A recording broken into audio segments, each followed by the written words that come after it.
But before this video starts though, man, I just want to give a big thank you to all of you, bro, especially the people in the Discord and on the YouTube side of things, man. Bro, you guys have been killing it, bro, with the most recent video, the Virgil build, bro. 12k views on my first upload of Deepwoken, bro. That is insane. I love y'all for the support, man, and I'll definitely be doing more of these videos in the future, man. I'll keep grinding builds. I'll keep posting them. You know what I mean? Keep giving me build suggestions in the comments, man, because I do read the comments and I do put them on like a little to-do list, you feel me? You want to also join my Discord where you can get the builds early, the build stats, the outfits that I've got on. Make sure you join the Discord. The builds will also be in the description of all my videos, any outfit planner, so if you don't want to join the Discord, you don't have to, but I would appreciate it. Right, let's go on with the video. Today, lads, we've got like, I wouldn't call this accurate Yami, but we have a Yami build here today, right? You know, I tried to make this build as accurate as possible, but Yami is such a mixed bag character, bro. Like he goes from like, you know, just being this regular dude who could stab people and shoot random like slashes of darkness, right?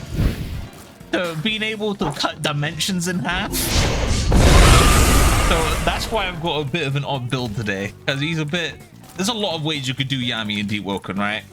Since he just has so much to him, you could literally use anything and you could just relate that to Yami, right? So this is my take on it, right? I wouldn't call this realistic, but it's pushing it, right? It's pushing it. So our first move, we got Lightless Slash. Obviously it's green, right? There's no move. You can't tell me there's another move in Deepwoken that looks like Lightless Slash, unless you want to start going into oaths, and then it'll look even more weird. You know what I mean? Right, our next move that we got Death Thrust. It's obviously Exhaustion Strike. Then we've got Lightless Blunt Slash. Obviously in Deepwoken we can't simulate cutting a dimension in two. All right, so Fire Blade, we break blocks. That's our next best option, right? Then we got Lie. Do you say Lie? I'm gonna say Lie Slash. You have two different like versions you can go for. You could either go for the Umbral Slash version, which is the one I've got on this video, or you can go for the Slice and Dice, which I'll have both builders for in the description. Then we got Dark Moon. You know, obviously he didn't have an eyeball and it was more like a black hole. Close enough. Then we got Dark Blunt Slash. The Shadow Gun is the best way to simulate it. I don't think there's another move in the game we could have used. If I'm wrong, let me know in the comments what you would have used. Then for Dimension Slash, we got Sprint Spark on a Shadeburner. You feel me? You could also make that Dark Blunt Slash if you really wanted to, but I think it just suits Dimension Slash a little bit better. Then we got Mana Zone Condense, which is just Flame Repulsion. And then obviously I put a Wayward on it because in the show, you know, he uses this and then he teleports to them and lands a Lie Slash on them. So I thought, you know, we may as well keep that way. Feel me? And then we got Shade Devour as our Mana Zone.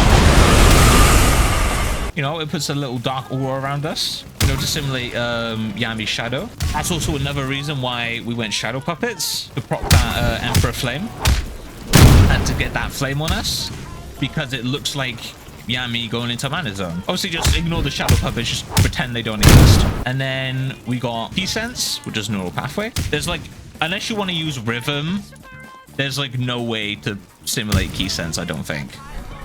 So either use this or use Rhythm. And then for our final move, we have Dark Cocoon, which is just Shade Wisp with a shit ton of modifiers on it.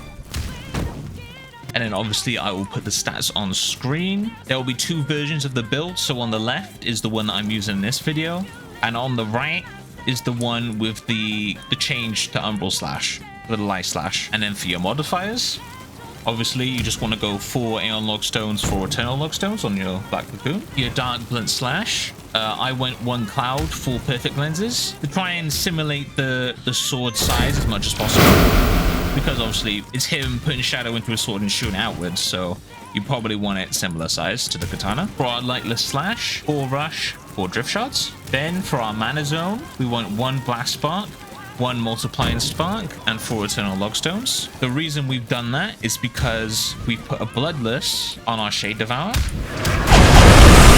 to reduce the health cost of us using Shade Devourer, so we can keep up our damage buffs while not losing so much health, and obviously doing a bit of damage to the opponent as well. And then for Mana Zone Condense, we went just 4 Strata Stones. And for the gem, I have done Insignia on our Dark Blade, Flesh Gem on our Fireblade, Wayward on our Flame Repulsion, Blue Gem on our Neuro Pathway, Bloodless Gem on Shade Devour. It would be a Blue Gem on our Dark Moon. I think I removed it. Wind Gem on Death Thrust, Flesh Gem on Dimension Slash, Wind Gem on Light Slash, Blue Gem on Lightless Slash, and another Blue Gem on Black Lagoon.